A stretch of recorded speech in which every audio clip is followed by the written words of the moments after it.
تقریباً 0.05% بھی ایسا ہوتا ہے، نہیں تو زیادہ تر گھر ہم مسلمانوں کے ہیں، ملک پاکستان ہے، لیکن مہندی کی رات ایسے لگتا ہے جیسے ہندو ہیں،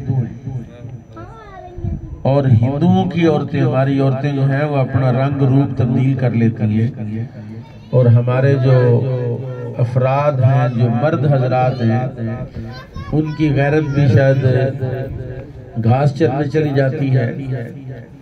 تو یہ بہت مبارکباد ہے عارف صاحب کے لیے اور ان کے صاحبزادے عمر کے لیے کہ آج کی اس مقدس رات میں ہم اللہ کا اور اس کے رسول کا ذکر کر رہے ہیں۔ ابھی صاحبزادے سے میں نے پوچھا ہے کہ کل آپ کی شادی ہے، تو نکاح سے متعلق جو مسائل آپ پر سیکھنا فرض ہے وہ سیکھ لیے؟ جی، ہمارے تو بابے پوتوں والے دوتوں والے ہو گئے ہیں، تو انہوں نے ابھی نکاح کے مسائل نہیں سیکھے۔ جو شریعت کا حکم ہے وہ یہ ہے کہ جب نکاح ہو جائے، قرآن رسول اللہ نے ارشاد فرمایا طلب العلم فریضۃ علی کل مسلم، علم حاصل کرنا ہر مسلمان پر فرض ہے۔ تو اس سے مراد پوچھا جاتا ہے جی کون سا علم؟ تو اس سے مراد وہ علم فرض ہے کہ اگر کسی بندہ بالغ ہو گیا تو اس پر طہارت کے مسائل سیکھنا فرض ہوگا، بالغ ہو گیا تو نماز فرض ہوگی، نماز کے مسائل سیکھنا فرض ہو گئے، رمضان آ گیا تو ماہ سیام کے مسائل سیکھنا فرض ہو گئے، حج اور عمرے کا ارادہ کیا تو عمرے پر حج پر اس کے مسائل سیکھنا فرض ہو گئے۔ میں نے دیکھا ہے بندے وہاں سے جا کے مجھے فون کرتے ہیں مفتی صاحب ہم یہ کام کر بیٹھے ہیں، کل پرسوں ایک دوست کی کال آئی، ہمارے شہر کے صرافہ ایسوسی ایشن کے بڑے سرگرم رکن ہیں، سنیارے ہیں، ان کا جی میں فلاں بندہ بول رہا ہوں، مجھے جانتے ہیں آپ، تو ہم مکہ شریف سے عمرہ کرنے آئے، عمرہ کر لیا، اب مکہ سے طائف آگے زیارت کے لیے۔ طائف چونکہ رسول پاک تشریف لے گئے تھے ہجرت سے پہلے، طائف والوں کو دعوت دین دینے کے لیے، انہوں نے دعوت قبول نہیں کی، لیکن بعد میں پھر طائف فتح ہوا، پھر طائف میں رسول پاک کی تشریف آوری ہوئی، بہت سارے معاملات ہیں۔ تو اب طائف جو ہے وہ حدود حرم سے باہر ہے، اصول ہے کہ جو حدود حرم سے باہر سے حرم میں داخل ہوگا، جو میقات سے باہر سے میقات کے اندر داخل ہوگا، اس کے لیے احرام باندھنا واجب ہے اور جا کے عمرہ کرنا واجب ہے۔ وہ اس چکر میں تھے کہ شاید ہم مریم پھرنے کے لیے آئے ہیں اور وہ چلے گئے سیدھے۔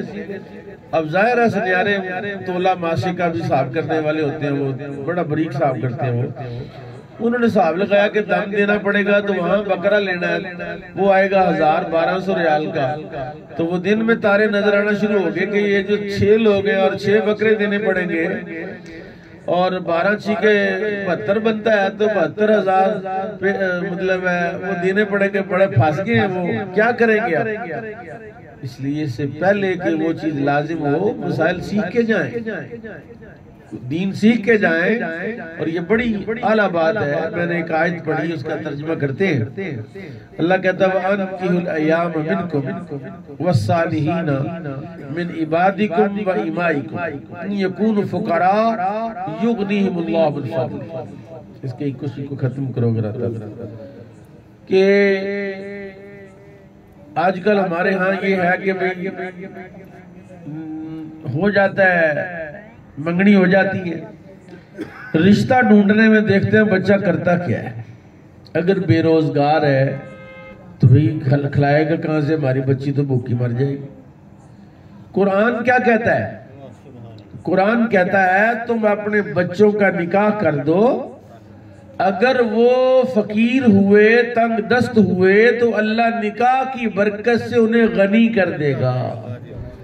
گویا نکاح اللہ کے فضل میں داخل ہونے کا دروازہ ہے کہ وہ نعمتیں جو نکاح سے پہلے میسر نہیں تھیں، نکاح کیا اس کے 2 مہینے 6 مہینے سال کے 1.5 سال کے اندر اندر ہی بچے کے حالات بدل گئے، وہ اس کی کمائی آ گئی، اس کے حالات بہتر ہو گئے، تو وہ سمجھتے ہیں شاید بچہ کو کاروبار کرنا سیکھ گیا ہے، اس کو کوئی شعور اور عقل کی کوئی اس کی زیادتی ہوگی۔ نہیں، قرآن کہتا ہے کہ تم ان کا نکاح کرو، اگر یہ تنگ دست ہوئے تو ہم غنی کر دیں گے۔ کیا کہہ رہا ہے؟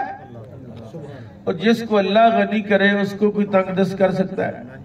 اس لیے اس سے بڑی جہالت اور کیا ہوگی کہ بھئی رشتہ ہی وہ ڈھونڈتے ہیں کہ کھاتے پیتے گھرانے کا ہو، کوئی فقیر نہ ہو، کوئی مسکین نہ ہو، کوئی تنگ دست نہ ہو، کوئی غریب نہ ہو۔ آپ اپنا ڈائری لے لیں، قلم کاغذ لے لیں، اور آپ پورے محلے میں، پورے گاؤں میں، پوری بستی میں آپ چیک کریں کہ کتنے ہی ایسے لوگ تھے جو بڑے ہی غریب تھے، تنگ دست تھے، مسکین تھے، بس نکاح ہوئے، بچوں کے نکاح کے حالات بدل گئے۔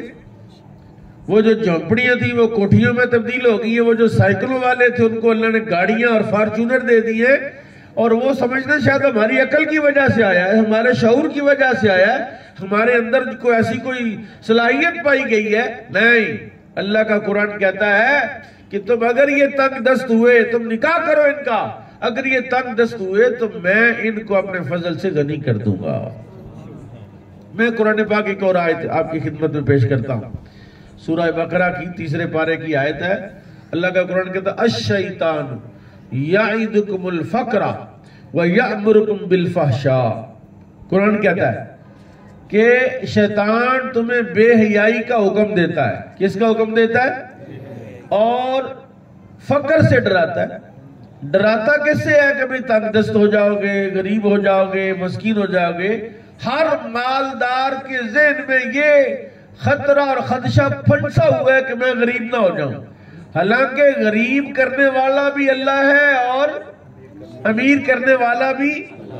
تُؤْتِي الْمُلْكَ مَنْ تَشَاءُ وَتَنْزِعُ الْمُلْكَ مِمَّنْ تَشَاءُ وَتُعِزُّ مَنْ تَشَاءُ وَتُذِلُّ مَنْ تَشَاءُ۔ عزت بھی اللہ کے پاس ہے، ذلت بھی اللہ کے پاس ہے، حکومت بھی اللہ کے پاس ہے، اور امارت اور غربت بھی اللہ کے پاس ہے۔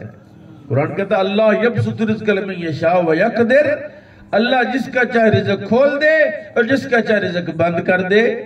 یہ پتہ کہ سب کہتے ہیں کرونا کی وجہ سے حالات خراب ہو گئے جی، فلانی جگہ بندہ کام کرتا تھا بچہ تو وہ جی بے روزگار ہو گیا جی، وہ جی مالک سے لڑائی ہوگی۔ خبردار، میرا رب جو ہے وہ سب سے بڑا مالک ہے۔ سب سے بڑا مالک کون ہے؟ اللہ ہے، اس سے بڑا تو مالک کوئی نہیں ہے۔ اس مالک سے تو ہم حالات سیدھے کرتے نہیں، اور دنیا دار چھوٹے چھوٹے مالکوں کی تابع داری کرتے، سر کرتے ہیں۔ اور جو سب سے بڑا سر ہے اس کی تو کبھی پرواہ، جو سروں کا سر ہے اور جو سروں کا خالق ہے، جو سروں کا مالک ہے۔ آج دیکھا آپ نے، یہ پچھلا ہفتہ جو ہے وہ ایک عجیب واقعہ رونما ہوا ہے، آپ کے علم میں ہوگا کہ ٹیکنالوجی کی دنیا میں امریکہ سب سے آگے، اور امریکہ کا جو لے پالک بچہ ہے اسرائیل، ہر قسم کی ٹیکنالوجی اس کے پاس ہے، ہر قسم کا اسلحہ اس کے پاس ہے، ایٹم بم اس کے پاس ہے، اور 2.5 ٹوٹلو ہے، پھر بھی ایٹم کے رکھتا ہے، کوئی اس پر پابندیاں نہیں ہے، اور اتنا اسلحہ ہے۔ اور ان انٹرین بچوں نے ناکوں چڑھے چبا دی ان کو ہیں۔ تو یہ مدد میرے رب کے پاس ہے، سپر پاور اللہ ہے، نہ امریکہ ہے نہ رشیا ہے۔ اور ہمارے لوگوں کا ذہن تو کلیئر ہونا چاہیے۔ اور یہ جو بات کہی جاتی ہے کہ کائنات کا مالک اللہ ہے، اور پاکستان کا جو آئین ہے اس میں لکھا ہوا ہے کہ حاکمیت اعلیٰ کا تصور کس کا ہے؟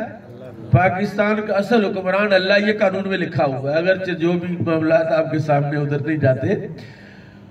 حاکم اعلیٰ پاکستان کا نہیں، پوری دنیا کا اللہ ہے، اور وہ کہتا ہے ساری کائنات یہ میرے دست قدرت میں ہے، جدھر کو چاہے گا وہ موڑ دے گا، جدھر کو چاہے گا وہ کر دے گا۔ تو میں آتا ہوں واپس اپنے عنوان پر کہ نکاح کی برکتیں کیا ہیں۔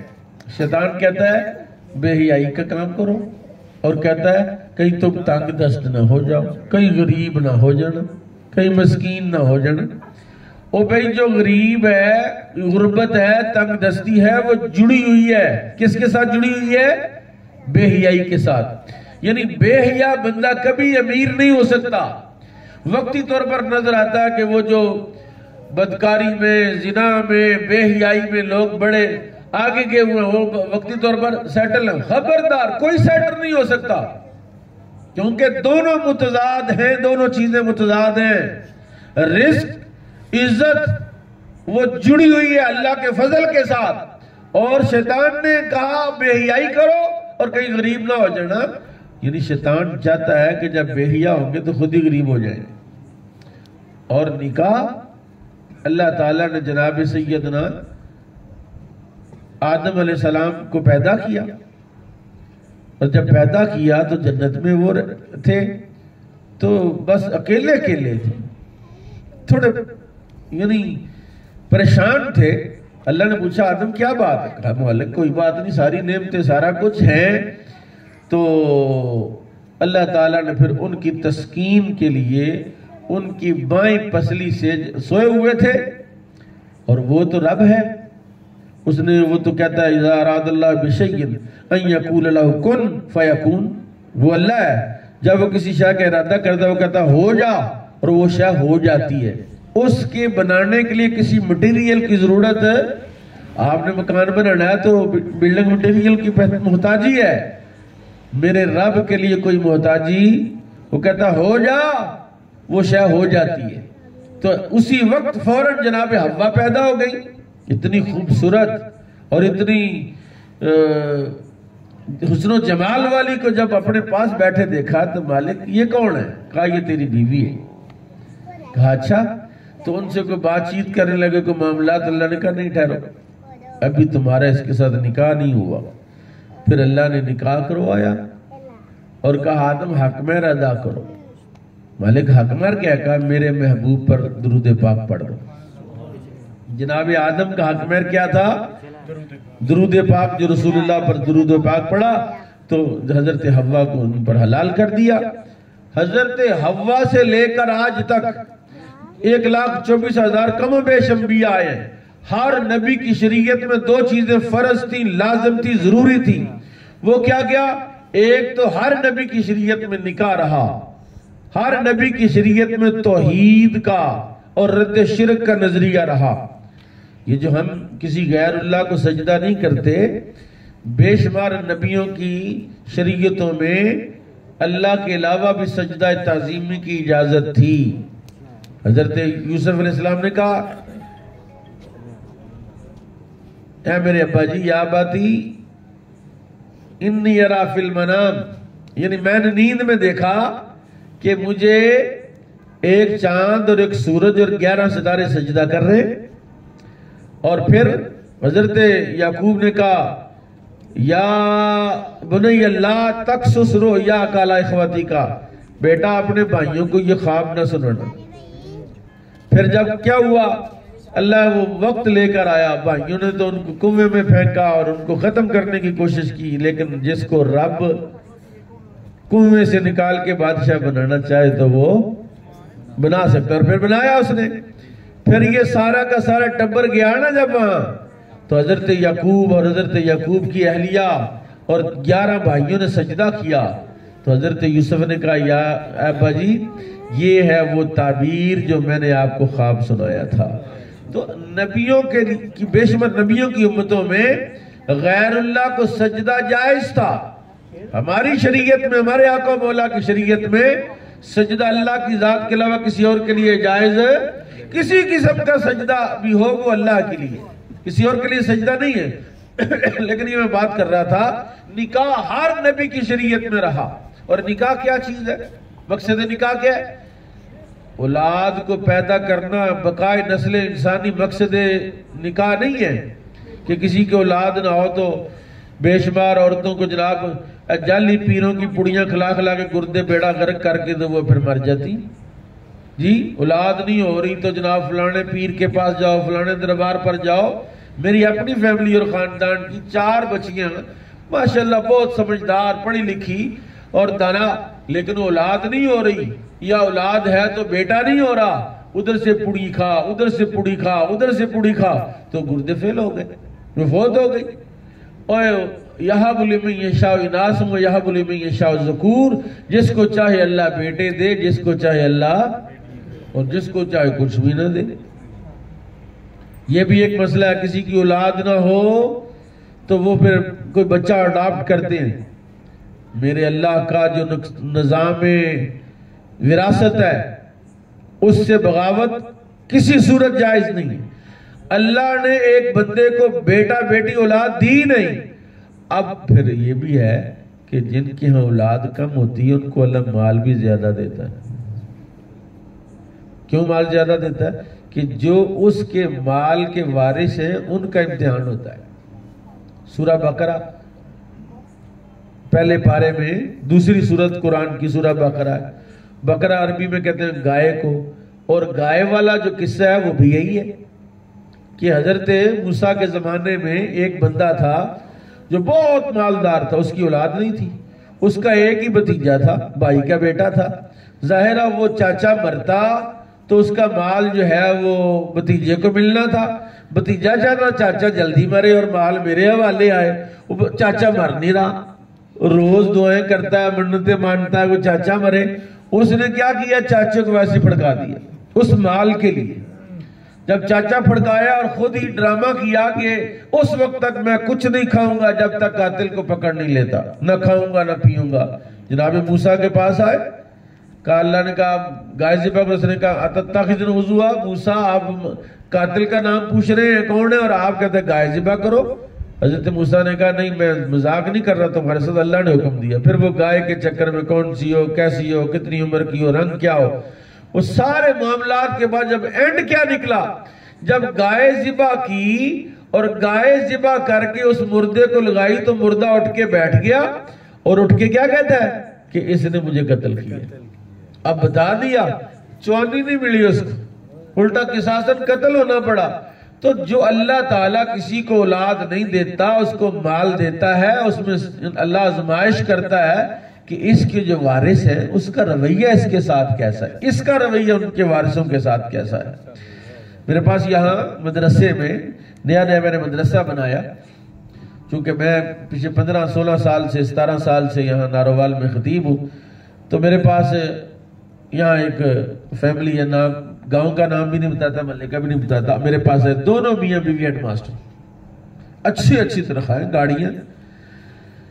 مسئلہ تھا آگے، دونوں میاں بیوی بیٹھ گئے میرے پاس کہ ہمارے جو بھائی ہیں، اس کے جو بھائی ہیں شوہر کے، یہ اچھے نہیں ہیں، وہ یہ ہے، وہ بھابیاں ایسی ہیں، فلاں ہے فلاں ہے فلاں ہے۔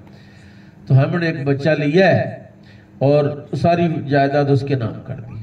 میں نے کہا یہ جرم کیا تم نے اور یہ تم نے زیادتی کی ہے، شریعت اس کی اجازت نہیں دیتی۔ کہتے آپ ہمارے ان کو جانتے؟ میں نے کہا نہیں جانتا نہیں، میں شریعت کا نمائندہ ہوں، میں کسی کی حمایت یا کسی کی مخالفت نہیں کر رہا، میں تو صرف یہ بات آپ کو کہتا ہوں کہ یہ آپ نے زیادتی کی ہے، آپ کو ایسا نہیں کرنا چاہیے۔ اس نے کیا کرنا چاہیے تھا؟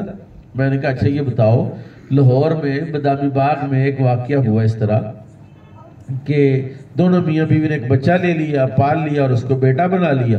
اب بیٹا جب بڑا ہوا اس کو سمجھ آئی کہ میں تو ان کا ہے ہی نہیں، اس نے راتوں رات ان کو قتل کیا، ان کی بوٹیاں کی، ان کو ذبح کیا، ان کے پیس کر کے صندوق میں بند کر کے صندوق پیٹی میں رکھا اور پیٹی کو تالا لگایا، سارا مال لے کے رفو چکر ہو گیا۔ میں نے کہا یہی بچہ جو تم نے لیا ہے اگر تمہیں قتل کر کے سارا مال لے جائے گا پھر، اور اگر تم یہ وارثوں کو دو گے، وارثوں کو بھی تھوڑا بہت ہوگا، تو بات کدھر سے کدھر چلی گئی۔ میں یہ کہنا چاہتا ہوں کہ اولاد بھی اللہ دیتا ہے، بیٹے بھی اللہ دیتا ہے، بیٹیاں بھی اللہ دیتا ہے، لیکن نکاح کا مقصد جو ہے وہ اولاد نہیں ہے۔ نکاح کا مقصد ہے عفت، پاک دامنی، گناہ سے بچنا۔ رسول کائنات امام الانبیاء صلی اللہ علیہ وسلم نے ارشاد فرمایا النکاح نصف الایمان، نکاح آدھا ایمان ہے۔ آدھا ایمان کا کیا مطلب ہے؟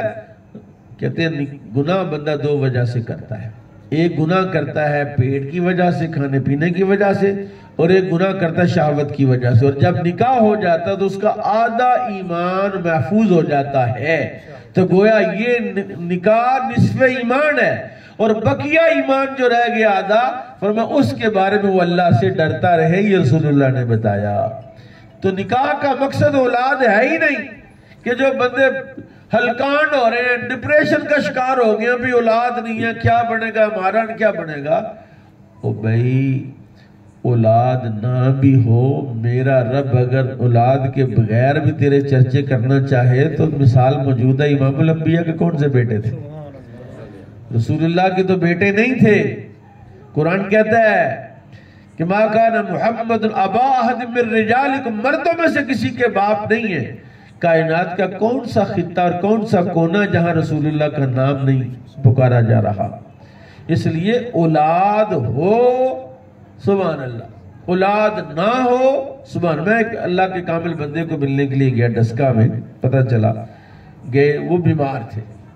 اب سنیے گا بڑا قیمتی بات، ایسے بیٹھے ہوئے تھے، یہ بیلی بنی، یہ پیٹ تھوڑا بڑا ہوا ہے، نہ لیٹ سکتے ہیں نہ بیٹھ سکتے ہیں، کافی بیمار تھے۔ تو ہم نے ان سے کہا کہ اللہ آپ کو صحت دے۔ ان کا آپ یہ دعا نہ دیں مجھے، حالانکہ یہ دعا جو ہے اچھی ہے، مجھے اللہ صحت دے دے، لیکن آپ یہ دعا دیں کہ جس حال میں میرا رب مجھے رکھے اللہ مجھے اس میں راضی رہنے کی توفیق دے۔ اس نے کہا اتنے سال میں صحت مند رہا تو میں نے کیا کر لیا، اب اللہ نے اگر اتنے سالوں کے بعد مجھے بیماری دی ہے تو مجھے تو صبر کرنا چاہیے۔ ذرا سر میں درد ہو تو پٹی باندھ لیتے ہیں اور ہائے مر گئے، بلڈ پریشر ہو گیا۔ اوہ جو بیماری لگی ہے صحت کتنے سال رہی، اب بیماری میں تو شور کر رہے، اس لیے منع کیا کہ تمہیں کوئی دکھ ہو، درد ہو، تکلیف ہو، کوئی بیماری ہو تو لوگوں میں چرچا نہ کرو، بلکہ اس پر کیا کرو، صبر کرو۔ کیا کرو؟ صبر کا یہ مطلب ہے، پنجابی میں ایک بات کہتے ہیں، پا پتہ چلے میری تو لات ٹوٹ گئی سی، پا نے تیرے پوچھے پا پتہ چل رہی میرا تو چوری ہو گئی سی۔ اور جب کوئی پوچھتا نہیں ہے تو کیوں بتاتا ہے؟ صبر کرنے کا حکم ہے نا، کہ صبر کر، خاموشی، اپنی بیماری کو بھی چھپا، اپنے دکھ کو بھی چھپا، بس اللہ کا شکر کرتا جا۔ اور اس نے کہا لَإِن شَكَرْتُمْ لَأَزِيدَنَّكُمْ وَلَإِن كَفَرْتُمْ إِنَّ عَذَابِي لَشَدِيدٌ، اگر تم میرا شکر ادا کرو گے میں تیری نعمتوں میں اضافہ کروں گا، اور اگر ناشکری کی تو پہلی بھی چھین لوں گا۔ ان عذابی لشدید، یہ وہ ٹیکنیکل باتیں، ابھی میں آتا ہوں کہ جو نکاح کے مسائل کے، تاکہ جنہوں نے نکاح کے مسائل سیکھے نہیں وہ سیکھ لیں۔ نکاح اللہ تعالیٰ نے خود میرے کریم آقا امام الانبیاء کے 11 شادیاں مبارکہ تھیں۔ ہماری کتنی مائیں ہیں؟ رسول اللہ کی بیویاں مومنوں کی مائیں ہیں کتنی تھی؟ 11۔ ان 11 میں سے 10 کا نکاح تو خود رسول اللہ نے کسی سے کیا یا کسی نے نکاح پڑھایا، کسی نے خطبہ پڑھا۔ ایک نکاح رسول اللہ کا ایسا ہے جو خود اللہ نے پڑھایا۔ حضرت زینب بنت جہش کے ساتھ اللہ کہتا ہے زوجنا کہا، محبوب ہم نے اس کا نکاح آپ کے ساتھ کر دیا ہے۔ تو یہ اللہ نکاح کو پسند بھی کرتا اور اللہ خود نکاح کرواتا بھی ہے۔ اور یہ تو سارے کہتے ہیں جوڑیاں آسمانوں پر ملتی ہیں، جی، اور جوڑیاں آسمانوں پر ملیں، یہ تو شادی سے پہلے، نکاح سے پہلے جب منگنی ہوئی، جب سارے کارڈ چڑھ چھپے تو سارے خوش، 2-4 مہینوں کے بعد کہتے تھے ڈین آ گئی ساڈے گھر، ساڈے یہ تو کڑی چنگی نہیں، یہ تو چنگی نہیں۔ اور جب اللہ نے ملائیاں تو صبر ہی کر لو، برداشت ہی کر لو۔ میرے کریم آقا نے کیا فرمایا؟ تم میں سے بہترین وہ ہے جو اپنے گھر والوں سے بہتر ہے، اور میں محمد رسولہ تم سب سے زیادہ اپنے گھر والوں سے بہتر ہوں۔ یعنی حضور نے کبھی بھی اپنی کسی زوجہ کو نہ تھپڑ مارا، نہ گالی دی، نہ دھکا مارا، جی، کیونکہ حضور نے فرمایا عورتیں ٹیڑھی پسلی سے بنی، ان کو سیدھا نہیں کیا جا سکتا۔ اگر ایک عادت تمہیں پسند نہیں ہے تو اس کو نظر انداز کر کے اس کی دوسری عادت سے اپنا دل بہلا لیا کرو۔ اس لیے پہلی تو یہ بات سمجھنی چاہیے کہ جب سنجوگ اللہ نے آسمانوں پر ملائے ہیں تو شادی سے پہلے یہ قصیدے پڑھتے تھے، تو شادی کے بعد ہلکی سی برداشت کرنے کی کوشش کریں۔ اور اکثر عام طور پر دیکھا کہ جو دلہا ہوتا ہے نا وہ پھنسا ہوتا ہے، بیوی کی سنیں یا اماں کی سنیں، ابے کی سنیں۔ اب اس کے لیے حکم کیا ہے؟ حکم یہ ہے کہ سب سے مقدم ماں باپ ہے۔ سب سے مقدم کون ہے؟ بیوی مقدم نہیں ہے۔ باقاعدہ حدیث میں واقعات ہیں، ایسے فتویٰ جاتے ہیں کہ فاروق اعظم کو ان کی ایک بہو جو ہے وہ پیڑی پڑ گئی، عبداللہ ابن عمر کی بیوی، تو فاروق اعظم رضی اللہ تعالیٰ نے اپنے بیٹے سے کہ اس کو طلاق دے۔ اب فاروق اعظم نے عبداللہ ابن عمر نے کہا کہ یار ابا جی میرے اس کے ساتھ اچھی چل رہی ہے، پارٹنرشپ ٹھیک ہے، سینچریاں کر چکے ہیں، اب جو ہے آپ اس کو طلاق دلانے کی کوشش کر رہے ہیں۔ وہ جا کے رسول اللہ کی خدمت میں گئے، حضور میرے ابا جی کو سمجھائیں، وہ کہتے ہیں اس کو طلاق دیں۔ تو حضور نے فرمایا ابے کی مان، کس کی مان؟ طلاق دے دے اس کو۔ لیکن آج کل کے حالات میں ابے کو اس طرح نہیں کرنا چاہیے۔ آج کل برداشت، یہ میرے ایک دوست ہیں، بڑی دھوم دھام سے شادی کی، تقریباً کوئی 70-80 لاکھ روپے شادی پہ خرچہ ہوا، اور شادی کے ماشاءاللہ 1 مہینے 1.5 مہینے کے بعد طلاق ہو گئی جی۔ اتنا خرچہ کیا اور اتنی دنیا بلائی اور پھر کیا کھچ ماری۔ اس لیے برداشت نہیں کرتے لوگ، اور اس میدان میں، اس جنگ میں جو فتح ہے وہ والدین کی ہونی چاہیے، مقدم والدین ہونے چاہیے، کیونکہ بیویاں تو اور بھی ہیں اور بھی مل سکتی ہیں، والدین دوبارہ ملیں گے۔ تقدم اور جو اہمیت ہے وہ والدین کی ہے، لیکن یہ تو مینج ظاہر ہے گھر والوں فیملی نے مل کے کرنا ہوتا ہے۔ لیکن میں یہ بات کہہ رہا ہوں کہ دوسرا مسئلہ نکاح کا، شادی کا سب سے بڑا کیا ہے؟ حضور نے فرمایا، شریعت کہتی ہے نکاح کے 2 رکن ہیں۔ کتنے رکن ہیں؟ ایک ایجاب و قبول ہے اور ایک گواہ۔ 2 گواہوں کی موجودگی میں دونوں لڑکی لڑکا ایک دوسرے کو قبول ہے کہہ لیں تو نکاح منعقد، مولوی صاحب کی بھی ضرورت نہیں ہوتی، ایسے ہی نکاح ہو جاتا ہے۔ اب مولوی نے نہ سمجھے کہ ہمارا کام خراب کر رہے ہیں، مولوی صاحب نکاح پڑھاتے ہیں، خطبہ پڑھنا سنت ہے، کلمے پڑھانا جو ہے وہ برکت کے لیے ہے، پھر دعا کرنا، یہ ساری چیزیں اس کا حصہ ہیں، ہونی چاہیے، اچھی ہے، بہت اچھی ہیں، بہت اعلیٰ ہے۔ لیکن نکاح کے صرف 2 رکن ہیں، ایجاب و قبول اور 2 گواہ۔ حق مہر جو ہے وہ اس میں آ کے، تو چونکہ میں لڑکے والوں کی طرف تقریر کر رہا ہوں، لیکن میں یہ بات کہتا ہوں کہ روز مسائل طلاق کے آتے ہیں، اور اگر طلاق کے نکاح کے موقع پر یہ طے کر دیا جائے، اچھا طلاق دے کے نا پھر ساتھ ہی دوسرے دن ترلے کے چکر میں آ جاتے ہیں کہ کوئی حال نہیں، منڈا کے اندر میرے کو غلطی ہو گئی، اور سارا فیملی، سارے خاندان کہتے ہیں ہو جاتی ہے، طلاق دے کے کیا ہو گئے۔ اگر نکاح میں یہ طے کیا جائے، لکھا جائے، برات کے بندے بھی طے کرتے ہیں، جہیز بھی طے کرتے ہیں، زیور بھی طے کرتے ہیں، اور کتنے ساری چیزیں طے کرتے ہیں، لیکن نکاح کے موقع پر مولوی صاحب شرعی لے کے دے، شرعی۔ اب مولوی صاحب کیا بتائیں کہ شریعت نے حق مہر کتنا رکھا ہے؟ شریعت نے حق مہر لڑکے کی حیثیت کے مطابق رکھا ہے، لیکن آج کل کے موجودہ حالات کے تناظر میں میں یہ بات کہتا ہوں کہ اگر نکاح نامے میں ایک شرط لکھی جائے کہ اگر طلاق دینی لڑکا 2 لاکھ دے گا، اب اس کو جتنا مرضی غصہ چڑھے طلاق نہیں دے گا۔ جب اس کو پتا ہوگا نا کہ طلاق دینے کے بعد کتنے دینے ہیں، 2 لاکھ دینا ہے، اس نے طلاق نہیں دے گا۔ طلاق دے گا چھتر بھی کھائے گا، پیو کو کنجرا میں 2 لاکھ دا بندوبست کتوں کرنا ہے جی۔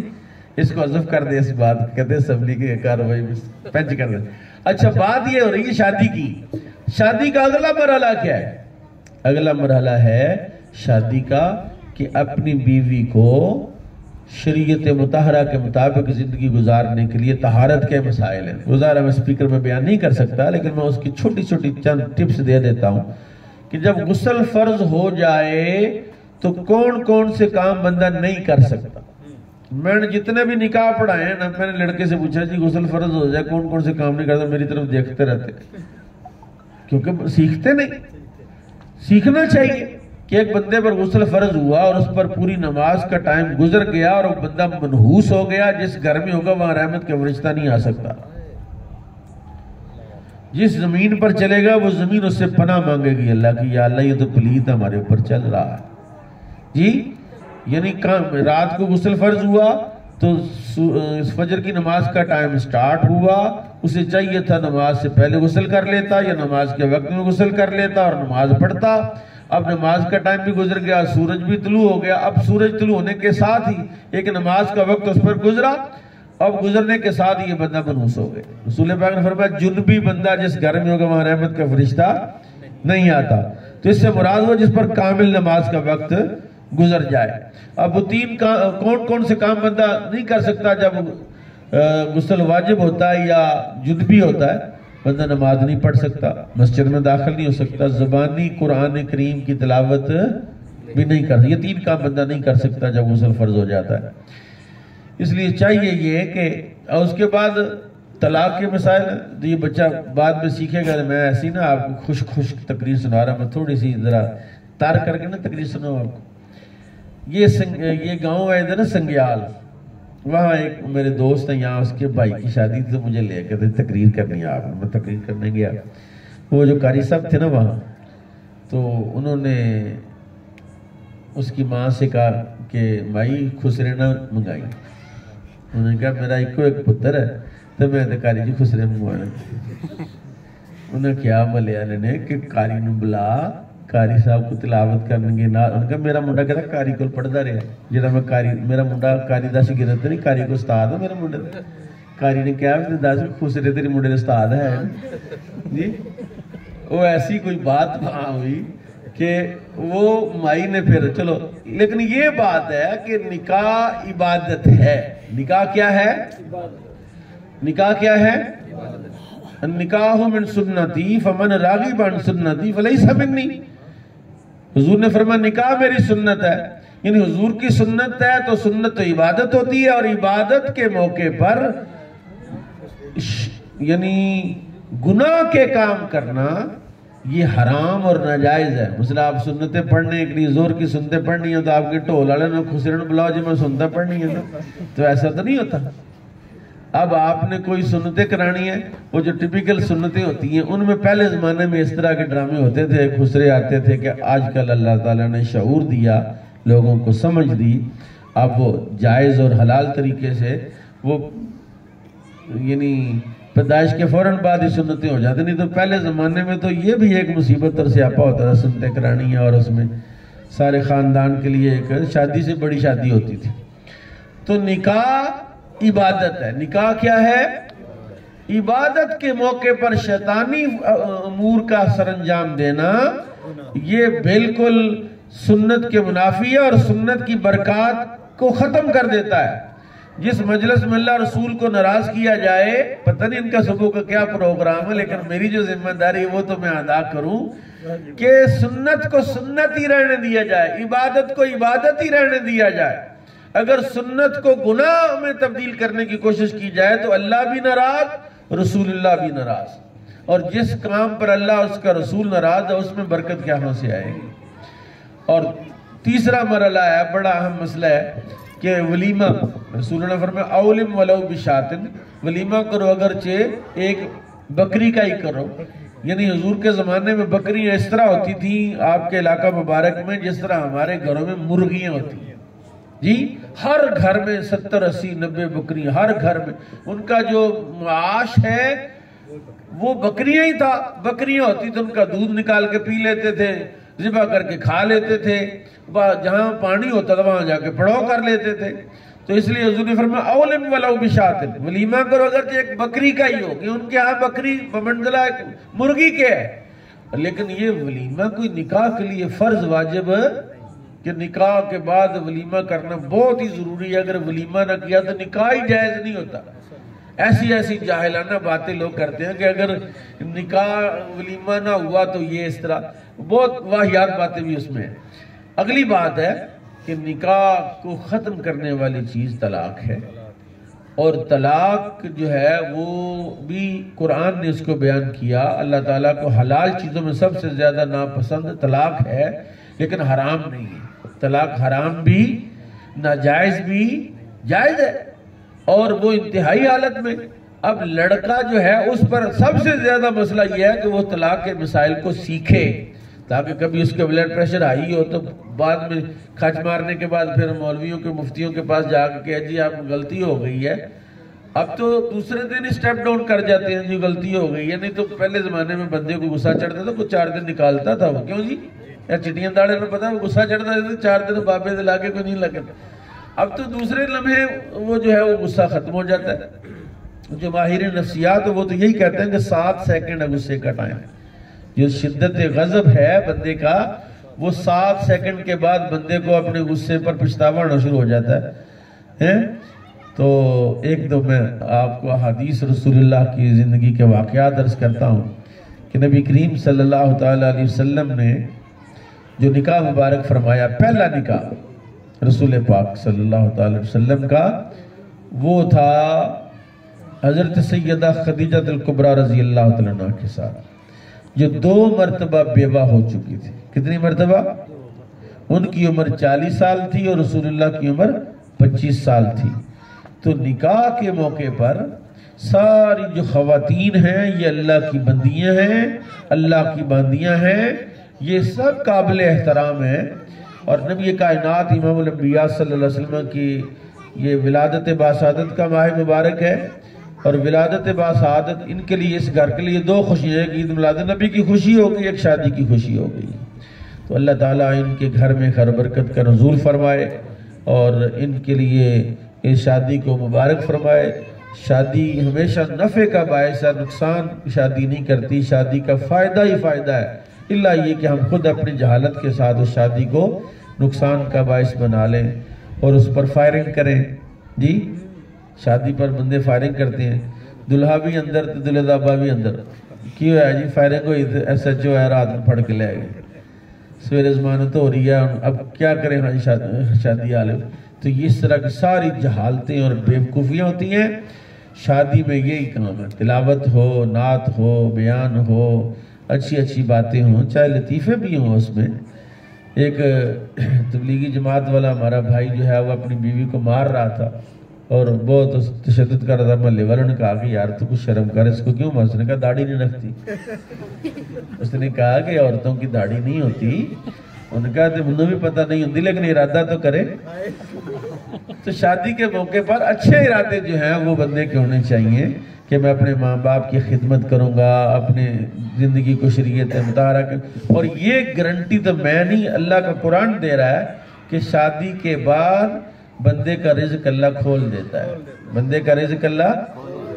اس طرح ہوا کہ میرے 10 بچے ہیں، تو میرا تیسرا کہ چوتھا بیٹا ہوا، تو ایک میرے بزرگ تھے، پیر صاحب بھی تھے ویسے، تو وہ مجھے کہتا مولوی صاحب پاس کرو، کھلانا کتوں؟